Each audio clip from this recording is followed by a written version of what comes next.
10 rupees తీసుకున్నాక medicines కి మాత్రం 1000 ఖర్చు అవుతుందని అంటున్నారు. దీనికి మీరేమంటారు? రాజశేఖర రెడ్డి గారు రూపాయి పెట్టారు, ఈ కాలంలో ఒక 10 రూపాయలు పెడదాం. మీరు టీడీపీ పార్టీని ఎంచుకోవడానికి రీజన్ ఏంటిది? నేను టీడీపీ పార్టీని ఎంచుకొని ఎప్పుడు జాయిన్ అవ్వలేదు, కండువా అయితే వేసుకోలేదు.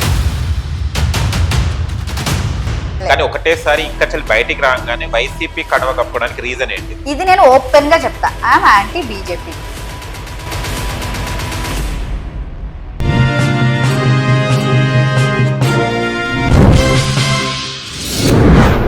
హాయ్ హలో నమస్తే, వెల్కమ్ టు సోషల్ పోస్ట్. నేను మీ యాంకర్ పప్పు. ఇంకా మా ఛానల్ ని సబ్స్క్రైబ్ చేసుకుంటే సబ్స్క్రైబ్ చేసుకోండి, మళ్ళీ కొత్త కొత్త ఇంటర్వ్యూస్ కోసం. ఈ రోజు మనతోని స్పెషల్ గెస్ట్ ఉన్నారండి. ఆ గెస్ట్ ఎవరు కాదు, 10 రూపీస్ అనగానే మనకు గుర్తొచ్చేది నూరి పర్వీన్ గారు. ఆయన చూస్తే గనక అమ్మాయి అయ్యుండి కూడా తను ధైర్యంగా వైద్యం చేసుకుంటూ మంచిగా పేరు సంపాదించుకున్నారు నూరి పర్వీన్ గారు.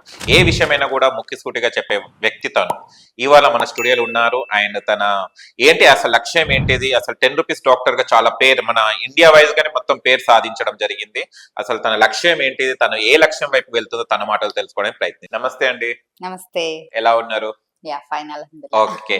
10 రూపీస్ అనగానే గూగుల్లో గానీ యూట్యూబ్ లో సెర్చ్ చేయగానే నూరి పర్వీన్ అనే వస్తుంది. అంటే నేను అన్ని ఇంటర్వ్యూస్ లో ఇది అడగవచ్చు, కానీ 10 రూపీస్ అనే దానికి ఒక ఎంతవరకు అది మీకు కరెక్ట్ అనిపించింది? ఐ మీన్ 10 రూపీస్ డాక్టర్స్ ఇవాళ మనం ఏదేదో హాస్పిటల్స్ కి వెళ్తుంటాం, 1000 100 మనం తీసుకుంటుంటారు. బట్ మీరు 10 రూపీస్ అనే నిర్ణయం తీసుకోవడం మంచి నిర్ణయం. బట్ తర్వాత కొంతమంది అంటున్నారు ఏంటంటే 10 రూపీస్ తీసుకున్నాక మెడిసిన్స్ కి మాత్రం 1000 ఖర్చు అవుతుందని అంటున్నారు. దీనికి మీరేమంటారు? మేబీ వాళ్ళు చెప్పింది కరెక్ట్ అవ్వచ్చు. 10 రూపీస్ మేడం తీసుకుంటున్నారు, మెడిసిన్స్ కి ఖర్చు అవుతుందని చెప్పేసి. 10 రూపీస్ నా ఫీజు నేను తగ్గించగలిగాను.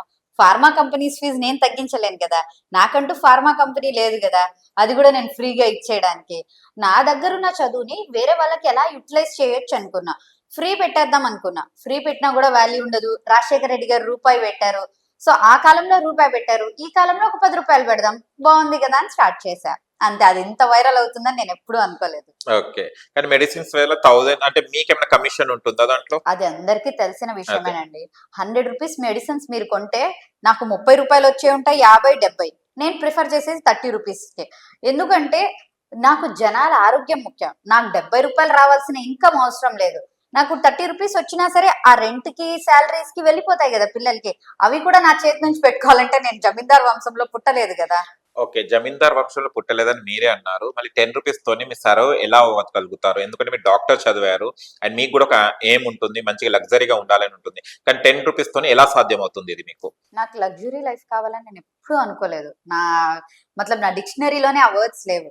ఉన్నామా, తిన్నామా, హ్యాపీగా ఉన్నామా. రేపటిదైతే నేను ఆలోచించాలా ఎప్పుడు. ఎందుకంటే దేవుడు ఉన్నాడు చూసుకుంటాడు అనుకోవడమే. లగ్జరీ లైఫ్ అంటే నాకు ఇప్పుడు ఒక సొంత ఇల్లు లేదు, ఏం లేదు. ఓపీ రూమ్ లోనే పడుకుంటా, అక్కడే ఉంటాను. నాకు డబ్బులు కావాల్సినప్పుడు, ఏదైనా పాకెట్ మనీ షాపింగ్ కావాల్సినప్పుడు అమ్మా నాన్న అడుగుతాను. బ్రదర్ సిస్టర్ వాళ్ళిద్దరు డాక్టర్స్, ఒకళ్ళు డెర్మటాలజిస్ట్, ఒకళ్ళు సర్జన్. చాలు కదా నాకు. ఇంకా ఫ్యూచర్ లో పెళ్లి చేసుకుంటే హస్బెండ్ ఉంటారు. అంటే మీకంటూ ఒక జాబ్ చేసుకొని మళ్ళీ నేను కూడా సంపాదించాలనే లక్ష్యం లేదా? ఏం చేయాలి సంపాదించి? అంటే మీరు డాక్టర్ కదా, సంపాదించి ఏం చేయాలి? ఓకే. ఇప్పుడు కోవిడ్ టైంలో సంపాదించి కోట్లు పెట్టుకున్నారు. ఏం తీసుకెళ్లారు వాళ్ళు? ఎవరైనా తీసుకెళ్లారా? ఇప్పుడు నేను ఈ రోజు 100 రూపీస్ సంపాదించినా అది రేపు ఏదో ఒక సర్వీస్ యాక్టివిటీ ఖర్చు అయిపోద్ది మాకు. నెక్స్ట్ నాకు బ్యాంక్ బ్యాలెన్స్ ఉండడం, ప్రాపర్టీస్ ఉండడం ఎప్పుడు లేవు నాకు. కానీ మిమ్మల్ని చూస్తుంటే ఒక మహానటి సావిత్రి లాగా కనిపిస్తున్నారు. ఎందుకంటే సావిత్రి గారు అన్ని కోల్పోయారు, తర్వాత దీన స్థితికి వచ్చారు. మీ ఈ మంచితనమే రేపు మీరు కూడా మరో సావిత్రి లాగా అయిపోతారా అని అనిపిస్తుంది నాకు. ఆల్రెడీ అయిపోయానని కూడా అనిపించింది అప్పుడప్పుడు. ఓ ఎలా? స్టార్టింగ్ ప్రొఫెషన్ స్టార్ట్ చేసేటప్పుడు నా దగ్గర ఎక్కువ గోల్డ్ ఉండేది, కొంచెమైనా బ్యాలెన్స్, బ్యాంక్ బ్యాలెన్స్ అవి ఉండేవి. ఇప్పుడు అవి కూడా లేవు ఏమి. ఏంటంటే ఇది సర్వీస్ చేయడం అన్నది ఒక డ్రగ్, వ్యసనం లాంటిది. అదొక్కసారి మనం స్టార్ట్ చేస్తే వదులుకోలేము. ఇప్పుడు బయట చూస్తుండండి, డ్రగ్స్ కి అడిక్ట్ అయిన వాళ్ళు ఏమైనా వదలగలరా? ఒక్కసారి లోపల నుంచి సర్వీస్ చేయాలంటే ఇప్పుడు నా దగ్గరకు వస్తారు, మీరు ఇవ్వగలుగుతున్నారు కాబట్టి మెడిసిన్ కూడా తీసుకుంటున్నాను. ఒకవేళ ఇవ్వలేని వాళ్ళు వస్తే అక్కడ వాళ్ళకి ఫ్రీ ఇవ్వాలి. నేను every Sunday free medical camps villages లో స్టార్ట్ చేశాను. అది నేను సండేస్ వెళ్ళకపోతే నాకు ఎలాగో ఉంటుంది. అక్కడ ఫ్రీ మెడిసిన్స్ ఇవ్వాలి. నాకు ఎవరు స్పాన్సర్స్ రావట్లేదు, సో నేనే నా చేతులతో వేసుకోవాలి. So I can't stop this chain. So అది కంటిన్యూ అవుతుంది అనమాట. కానీ నూరి పర్వీన్ గారికి ఏదో 60 ఏళ్ళు 70 ఏళ్ళు లేవు, వాళ్ళు సరైన కావాలి కదా. అంటే హస్బెండ్ ఎలాంటి వాడు వస్తాడు అనేది క్వశ్చన్ మార్క్ పక్కన పెట్టేస్తే మీకంటూ ఒక ఆలోచన, మీకంటూ ఒక థాట్ అనేది ఉండాలి కదా. ఎందుకు అది నెగ్లిజెన్సీగా చేస్తున్నాయి? అది మీకు మంచి వైద్యం అంటే ప్రజలకు సేవ చేయడం అనేది మంచి దృక్పథం. కాకపోతే మీ లైఫ్ ని కూడా చూసుకోవాలి కదా. ఎందుకు అది నెగటివ్ గా ఆలోచిస్తున్నా? I mean negative means minus గా సంపాదించుకున్న వాడు కూడా 10 రూపాయలు ఉపయోగపడే స్థితిలో ఉండరు అన్నది ఎందుకు ఆలోచిస్తున్నా? నేను ఒకటి నమ్ముతానండి, అల్లా 70 మా బాప్కి మొహబ్బత్ రఖనే వాళ్ళే. సో నా గురించి దేవుడు ఏదో ద బెస్ట్ ఎవ్రీ టైం, నాకు ఏదొచ్చినా బెస్టే వస్తుంది. నేను కాలేజ్ లో మేబీ నేను ఫస్ట్ క్లాస్ లో పాస్ అవ్వలేదు, ఏదేదో అయ్యాయి. బట్ నూరి పరి ఫిల్మ్స్ కాలేజ్ నుంచి వచ్చింది కదా, అందరికీ తెలుసు. సో ఏది ఇచ్చినా బెస్ట్ ఇస్తారు. సో నేను 10 రూపీస్ సర్వీస్ చేస్తున్నాను అనుకోండి, ఏమన్నా అనుకోండి, మంచి హస్బెండే వస్తారనుకోండి, బాగా చూసుకుంటారు అనుకోవచ్చు కదా మనం. ఓకే. కానీ ఇదే పబ్లిసిటీని మీరు రాజకీయంగా వాడుకోవడానికి ట్రై చేశారా? లేదు, నేను నా లైఫ్ లో ఎలా ఉంటుందంటే ప్రతి చాప్టర్ ఇప్పుడు అది అయిపోయిందంటే అది వదిలేస్తాను. I'm not only doctor. నేను మాయా ప్రొడక్షన్స్ ద్వారా మోటివేషనల్ షార్ట్ ఫిల్మ్స్ తీశాను. అప్పుడు నేను ఒక డాక్టర్ అన్న విషయం మర్చిపోతాను. నేను వేరే ఇంటర్నేషనల్ ఆర్గనైజేషన్స్ లో ఉన్నాను, అక్కడ నేను ఆర్గనైజేషన్ లో మెంబర్ లా వర్క్ చేస్తాను. ఇప్పుడు నేను పొలిటికల్ ఎంట్రీ ఇచ్చినప్పుడు నేను పొలిటిక్స్ లాగా వెళ్ళి ఓట్లు వేయడమా అడిగాను అంతే. ఎందుకంటే ఇప్పుడు మీరు ఉన్నారు ఇక్కడ యాంకర్, మీ మదర్ దగ్గర కొడుకు, మీ సిస్టర్ దగ్గర బ్రదర్, సో మనకు ప్రతిదీ ఉంటాయి ఇలా. సో నేను ఏ టైంలో అది యూజ్ చేస్తాను అంతే. మీరు టీడీపీ పార్టీని ఎంచుకోవడానికి రీజన్ ఏంటిది? నేను టీడీపీ పార్టీని ఎంచుకొని ఎప్పుడు జాయిన్ అవ్వలేదు, కండువా అయితే వేసుకోలేదు. ఓకే. నేను ప్రజల పక్షాన పోస్టులు పెట్టేదాన్ని. ఉమ్. ప్రజల పక్షాన I'm not against to YSRCP, I'm not TDP. So ఏదన్నా ఆ 5 years లో జరిగేటప్పుడు నేను పోస్టులు పెట్టేదాన్ని. అప్పుడు ఏమనుకుంటారు జనాలు, అరే షీఈ్ అగెన్స్ట్ టు వైఎస్ఆర్సీపీ అనుకున్నారు జనాలు అంతే. కొంతమంది నెగిటివ్ కామెంట్స్ కూడా, టీడీపీ హయాం ఉన్నప్పుడు నువ్వు ఎందుకు క్వశ్చన్ చేయలేదంటే ఐ వాజ్ ఇన్ కాలేజ్, నాకేం తెలియదు అప్పుడు. సో ఇప్పుడు కొంచెం తెలుసుకుంటున్నాను కాబట్టి ప్రజల పక్షాన నేను మాట్లాడాను. సో తెలుగు బాగా మాట్లాడుతుంది అమ్మాయి, ఒక ముస్లిం మహిళ ఆ ప్రోగ్రామ్స్ కి కావాలి అని చెప్పేసి లోకేష్ గారు నన్ను పిలవడం జరిగింది. ఆ ప్రోగ్రామ్ సక్సెస్ఫుల్ అయ్యాయి. తర్వాత బీజేపీతో కలిసినప్పుడు నేను లోకేష్ గారికి కూడా మెసేజ్ చేయడం జరిగింది, సార్ బీజేపీతో కలవడం అంటే కొంచెం ఇదిగానే ఉంది అని చెప్పేసి. ఆ టైంలో నేను వైఎస్ఆర్సీపీలో జాయిన్ అయ్యాను అంతే. ఓకే. ఎందుకు మీ కనువలు కప్పుకొని ప్రజల పక్షాన ఉండేవాళ్ళు ఒకటేసారి, అంటే టీడీపీ కనువ కూడా కప్పుకోలేదు మీరు, కానీ ఒకటేసారి ఇక్కడి నుంచి బయటికి రాగానే వైసీపీ కనువ కప్పుకోవడానికి రీజన్ ఏంటిది? I'm not supportive to YSRCP, not to TDP, not to Janasena. I'm anti BJP. Okay. ఇది నేను ఓపెన్ గా చెప్తా, ఐఎమ్ యాంటీ బీజేపీ. ఎందుకంటే బీజేపీ ఒక పార్టీలా బిహేవ్ చెయ్యట్లా. ఎన్ని మత కలహాలు వస్తున్నాయో అన్ని బీజేపీ పార్టీ వల్లే వస్తున్నాయి. వాళ్ళు ఎప్పుడు ఏం చేశాము భారతదేశానికి మాట్లాడట్లా. ఈ 1 month లో కూడా మనం చూస్తే ఎన్నో బ్రిడ్జెస్ కూలిపోయాయి, ఎయిర్పోర్ట్స్ అన్ని జరుగుతున్నాయి. ఎవ్రీ టైం వాళ్ళు తీసుకొచ్చే టాపిక్ ముస్లిం హిందూ, పాకిస్తాన్ ఇండియా, ఇలాంటి టాపిక్స్ మీదే మాట్లాడి ప్రజల్లో ఏదో డిస్టర్బెన్సెస్, ప్రజల్లో వైలెన్స్ క్రియేట్ చేస్తున్నారు, కానీ ప్రజలకి యూస్ఫుల్ అయింది ఏది చేయలేదు అంతే. రీసెంట్లీ చూస్తే కూడా మన బక్రీద్ పండుగప్పుడు కూడా కుర్బానీ మీద కూడా చాలా విమర్శలు వచ్చాయి. దాన్ని ఏమంటారు మీరు? అసలు ముస్లింసే బీఫ్ తింటున్నారు, ముస్లింసే దీని మీద బిజినెస్ చేసుకుంటారు అని అంటున్నారు, దీన్ని మీరు ఏమంటారు? నేను ఒకటి చెప్తానండి, కంగనా రనౌత్ గారు ఉన్నారు, ఆవిడ బీజేపీలోకి వెళ్ళారు. ఆవిడ బీఫ్ తిన్న సీన్స్ ఎన్నో ఫోటోలు బయటకు వచ్చాయి. ఎవరైనా మాట్లాడగలిగారా? ఇప్పుడు కామన్ గా అనుకుందాం, మటన్ చికెన్ రేట్స్ ఎందుకు పెరుగుతున్నాయి? నేను ఎవరిని తప్పు పట్టట్లేదు, నేను ఫస్టే చెప్తున్నాను. ఇప్పుడు కొంతమంది నా ఫ్రెండ్స్ ఉన్నారు, బ్రాహ్మిన్స్ ఉన్నారు, వైశ్యాస్ ఉన్నారు, అందరు ఉన్నారు. వాళ్ళ దాంట్లో అస్సలు తినకూడదు. They have also started, rates కూడా ఇంక్రీజ్ అయిపోతున్నాయి. బీఫ్ అనేది ఒక పొలిటీషియన్, బీజేపీ పొలిటీషియన్ ఏమన్నారు తెలుసా? సంథింగ్ బాస్ ఇండికస్ ఒకటి ఉంటుంది, బాస్ టారస్ సంథింగ్ ఉంటాయి. 2 types ఆఫ్ వెరైటీస్ ఉంటాయి దీంట్లో కౌస్ లో. సో మేము కాపాడాల్సింది గోమాతని, మాకు ఇది సంబంధం లేదని. బీఫ్ అంటే ఎలా పోతుందంటే మైండ్ అంతా గోమాతనే చంపుతున్నామని. దీంట్లో తేడాలు ఉన్నాయి. ముస్లిమ్స్ తినే దాంట్లో సంథింగ్ గేదెని తింటారు, సంథింగ్. బట్ ప్రొజెక్షన్ ఎలా చేయాలి? ముస్లిమ్స్ ని గొడవ వేసుకోవాలి, ముస్లిమ్సే చేస్తున్నారు అని చాలా చోట మనం చూపించాం కూడా. హిందూస్ ఈ కంపెనీస్ ని నడుపుతున్నారు, ఈవెన్ జైన్స్ నడుపుతున్నారు. అది తప్పు కాదా? ముస్లిం తినడం తప్పు అయితే వాళ్ళు నడపడం తప్పు కాదా? వాళ్ళంతా వాళ్ళ మిస్టేక్ నాపండి. ఇప్పుడు మీరైనా ఆలోచించండి, ప్లాస్టిక్ బ్యాన్ అన్నారు, ప్లాస్టిక్ క్యారీ బ్యాగ్స్ బ్యాన్ అన్నారు. అప్పుడు చిన్న చిన్న షాప్స్ లో ప్లాస్టిక్ క్యారీ బ్యాగ్ కనిపిస్తే కూడా వేలకు వేలు ఫైన్లు వేశారు. మీరు పెద్ద కంపెనీ వాడి దగ్గరికి వెళ్ళి ఆ కంపెనీని స్టాప్ చేయొచ్చుగా? మీకేమైనా వాడు ఎలక్ట్రల్ బాండ్స్ ఇస్తున్నాడా, మీకేమైనా డబ్బులు ఇస్తున్నాడా, మీకేమైనా ఇది చేస్తున్నాడా? సో అక్కడ వాళ్ళకి డీలింగ్స్ ఉన్నాయి, వాళ్ళని వాళ్ళు స్టాప్ చేయలేరు. పాపం చిన్న వాళ్ళ మీదే పడతారు. సేమ్ ఇది కూడా బీఫ్ ఎక్స్పోర్ట్స్ ని ఆపొచ్చు కదా. బీఫ్ ఎలా అయితే వాళ్ళు పెంచుతున్నారు అవన్నీ స్టాప్ చేయొచ్చు కదా. వచ్చి ముస్లిమ్స్ తింటున్నారు, అక్కడికి వస్తున్నారు, ఈ గొడవలన్నీ ఎందుకు అసలు? అదే ఎందుకు అంటే దీని మీదనే బేస్ చేసుకుని పాలిటిక్స్ చేస్తున్నారు బీజేపీ వాళ్ళు. అసలు ఏంటిది, అసలు దీని మీ అభిప్రాయం ఏంటిది? వాళ్ళకి టాపిక్ కావాలండి ఏదో ఒకటి. ఇప్పుడు సైలెంట్ గా ఉంటే ఓట్లు ఎవరేస్తారండి? జనాల్లో ఏదో ఒకటి మేము చేస్తున్నాం, వర్క్ చేస్తున్నాం. ఏం వర్క్ చేస్తున్నాము? ఇలాంటివి చూపించుకుంటూ ఉంటారు. మన ధర్మాన్ని మీరు ఒక పిఎం అయ్యేది ధర్మాన్ని కాపాడడానికి కాదు, దేశాన్ని కాపాడడానికి. There is a difference. ధర్మాన్ని కాపాడాలంటే ఇప్పుడు ఉన్నారు మద్రసాలు చేసుకుంటారు మా దాంట్లో ముస్లిమ్స్ లో. అలానే పిఎం సీఎంస్ ఎవ్వరు అవ్వలేదు, నేను చూడలేదు. ధర్మాన్ని కాపాడినప్పుడు ధర్మాన్ని కాపాడుకోండి, దేశాన్ని కాపాడాలనుకున్నప్పుడు దేశాన్నే కాపాడాలి. మదర్సా మీద కూడా చాలా విమర్శలు వచ్చాయి. అవును, దీని మీద మీరేమంటారు? నేను ఒకటి చెప్తానండి. ఎడ్యుకేషన్ సిస్టమ్ ఎప్పటి నుంచో ఉంది, పాత కాలం నుంచి. గురుకుల పాఠశాలలు అంటారు, అక్కడ పిల్లల్ని వదిలేస్తారు, చదువు ఎడ్యుకేషన్ ఇస్తూ ఉంటారు. ఇప్పుడు ముస్లిమ్స్ అది కంటిన్యూ చేస్తూ వచ్చారు. ఎందుకు? వాళ్ళకి ఇస్లామిక్ ధార్మిక స్టడీస్ కావాలి అని చెప్పేసి. కొంతమంది మోడర్నైజేషన్ కావాలని చెప్పేసి ఇంగ్లీష్ మీడియంస్ లో దూకేసి అవన్నీ వదిలేశారు. కాబట్టి మీరు మీ ధర్మం నుంచి దూరం అవుతున్నారు, ఎవ్వరు ఆపలేదు. ఇప్పుడు స్టిల్ మీరు ఒక గురుకుల పాఠశాల లాంటివి, మీరు రామాయణం చదివిస్తాము అన్ని చదివిస్తామంటే ఎవడాపుతాడు మిమ్మల్ని? Who is there to stop? వీళ్ళు కంటిన్యూ చేస్తూ వచ్చారు. వీళ్ళు మోడర్నైజేషన్ వెస్టర్నైజేషన్ కి దగ్గరైపోయి మీరు వదులుకున్నారు వాంటెడ్లీ. ఓకే, హిజాబ్ మీద కూడా చాలా విమర్శలు వస్తున్నాయి. హిజాబ్ మీద అసలు హిజాబ్ కి సొసైటీకి ఏంటిది అసలు సంబంధం? ఎందుకు వాళ్ళు పోర్ట్రేట్ చేస్తున్నారు హిజాబ్ తీశారు? దే వాంట్ సంథింగ్ టాపిక్ అండి, ఏం అవసరం లేదు వాళ్ళకి. టాపిక్ కావాలి, అందుకే రేస్ చేస్తున్నారు. ఇప్పుడు చీర కట్టుకుంటున్నారు, వాళ్ళు చీర కట్టుకోవద్దు ఈ డ్రెస్ వేసుకోండి అని నేను ఎవరైనా అవుతానా చెప్పడానికి? మన కంట్రీలో freedom of speech, freedom of dressing, freedom, everything freedom ఉంది. హిజాబ్ గురించి అసలు మాట్లాడాల్సిన టాపికే లేదండి. వాంటెడ్లీ చేస్తున్నారు వాళ్ళ ఓట్ల కోసం. ఎందుకంటే కాలేజ్ లో కూడా అమ్మాయిలు వేసుకోవద్దు, స్కూల్లో కూడా వేసుకోవద్దు, ముస్లిమ్స్ అనే ట్రెడిషనల్ వద్దు, ఎలా ఉంటే అలా రావాలి, లేకుంటే మేము కూడా కషాయి బట్టలు కషాయం ఎందుకు వేసుకుంటారు? ఇప్పుడు మీరు బొట్టు పెట్టుకుంటున్నారు, ఎవరైనా మిమ్మల్ని బొట్టు దగ్గర ఆపుతున్నారా? ఆపట్లేదు కదా. మీరు థ్రెడ్స్ కట్టుకుని వస్తారు, ఎవరైనా ఆపుతారా? సో ఇస్లాం లో ఒక we feel as a proud, ఇది మాకు ఒక క్రౌన్ లాంటిది, మేము వేసుకుంటున్నాం, మేము కప్పుకుంటున్నాం. ఇప్పుడు బిక్ని వేసుకెళ్తే స్కూల్ కి కాలేజెస్ కి తప్పు కానివ్వండి, ఫుల్ గా కవర్ చేసుకుంటే ఏంటి తప్పు చెప్పండి? ఓకే, కవర్ చేసుకుంటే తప్పు అనిపిస్తుంది వాళ్ళకి అనిపించట్లా. They know facts also. ఇప్పుడు మీరు గుజరాత్ కి వెళ్ళండి, ఎక్కడైనా రాజస్థాన్ కి వెళ్ళండి, ఎలా ఉంటారు మొత్తం కప్పుకుని? మార్వడీస్ చూడండి ఎలా ఉంటారు కప్పుకుని మొత్తం ఫేస్. అది తప్పు కాదా? అది కూడా వన్ టైప్ ఆఫ్ తల మీద నుంచి కప్పుకుంటున్నారు, అది మిస్టేక్ కాదా? మీరు పాత రాణి వాళ్ళందరినీ చూడండి, దే హ్యావ్ వన్ లార్జ్ లాంటిది చున్నీ లాంటి, అదేంటి ఒక టైప్ ఆఫ్ సింబలైజేషన్. అది బాగుంది, దాన్ని ఎందుకు ఆపాలి వీళ్ళు మరి?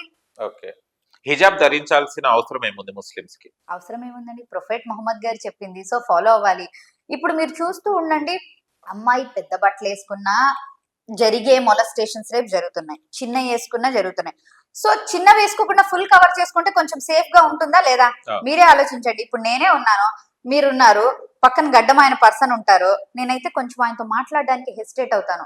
అబ్బా పెద్ద మనిషి కదా, ఎందుకులే టోపీ పెట్టుకున్నాడు, కెలుకో, అదే పప్పు ఎలా అన్నా అంటారు, అవునా కదా? ఇప్పుడు నేను ఉన్నప్పుడు, నా ఫ్రెండ్స్ ఉన్నప్పుడు ఒకడు కామెంట్ చేయాలన్నా ఈజీగా డ్రెస్సింగ్ ని బట్టి మన వాళ్ళు ఇది చేసే, బట్ ఇట్స్ ఏ రాంగ్. ఒక అమ్మాయి డ్రెస్సింగ్ ని మనం పాయింట్అవుట్ చేయడం ఇట్స్ హైలీ మిస్టేక్ అండి.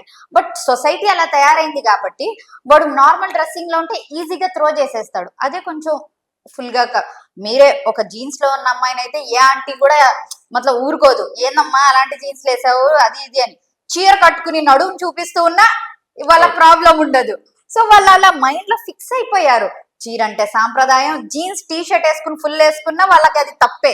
సో మనం తప్పు అనుకోవాలి, గొడవలు పెట్టుకోవాలనుకుంటే ఎలాగైనా పెట్టుకోవచ్చు. ఓకే, మీరు ఇప్పటిదాకా అన్నారు కంగనా రాథోడ్ గారు ఎవరైతే ఉన్నారో అది బీఫ్ తిన్న స్టిల్స్ ఉన్నాయి, అండ్ కంపెనీస్ కూడా హిందూ జైన్స్ వాళ్ళు నడుపుతున్నారు. మీ దగ్గర ప్రూఫ్ ఉందా?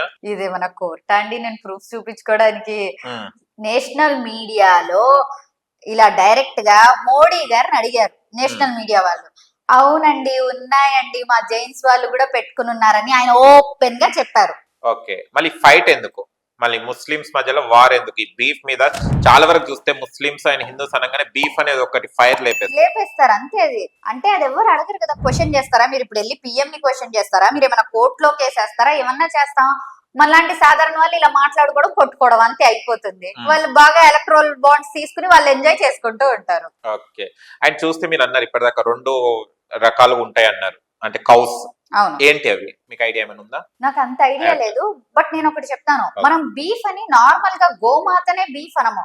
మన భాషలో మనము గేదె తిన్నా సరే ఇది అంటాము, దున్నపోతు అంటారు కదా, అవి తిన్నా సరే వి సెడ్ బీఫ్ అని అలా డిస్కస్ చేస్తాము. సో పర్టికులర్ గా వీళ్ళు మాత్రం గోమాతనే వీళ్ళు తినేస్తున్నారు అన్నట్టుగా పాయింట్ అవుట్ చేస్తారు. ఓకే, ఈ మధ్యకాలం చూస్తే లేడీస్ మీద చాలా హరాస్మెంట్స్ అవుతున్నాయి, చాలా చిన్న చిన్న పిల్లల మీద కూడా జరుగుతున్నాయి, అత్యాచారాలు జరుగుతున్నాయి. దీన్ని ఏంటిది అసలు? ఎవరిది తప్ప? అసలు సొసైటీది తప్ప, లేకుంటే మన చుట్టూ ఉన్న వాళ్ళ తప్ప, లేకుంటే పాలిటిక్స్ లీడర్స్ ది తప్ప? Main thing parents. ఎందుకంటే ఇంట్లో మనకి ఇది మంచి ఇది చెడు అన్నది ఫస్ట్ మనం పేరెంట్స్ దగ్గర నేర్చుకుంటాం, తర్వాత టీచర్స్, తర్వాత సొసైటీ. ఫస్ట్ మనం పేరెంట్స్ కి చెప్పాలి. ఎందుకంటే ఎప్పుడైనా సరే ఒక అమ్మాయి జాగ్రత్తగా ఉంది, ఒక అమ్మాయి అత్తారింటికి వెళ్ళి తప్పు చేసినా పేరెంట్స్ ని అంటారు. అలాంటిది ఒక అబ్బాయి వెళ్ళి బయట తప్పు చేస్తుంటే ఎందుకన్నారండి పేరెంట్స్ ని? అండ్ సొసైటీస్, మూవీస్, మొబైల్స్, మనం ఎంతైతే మోడర్నైజేషన్ కి పరిగెత్తుతున్నామో దాని వల్ల అంత లాసెస్ ఉంటున్నాయి.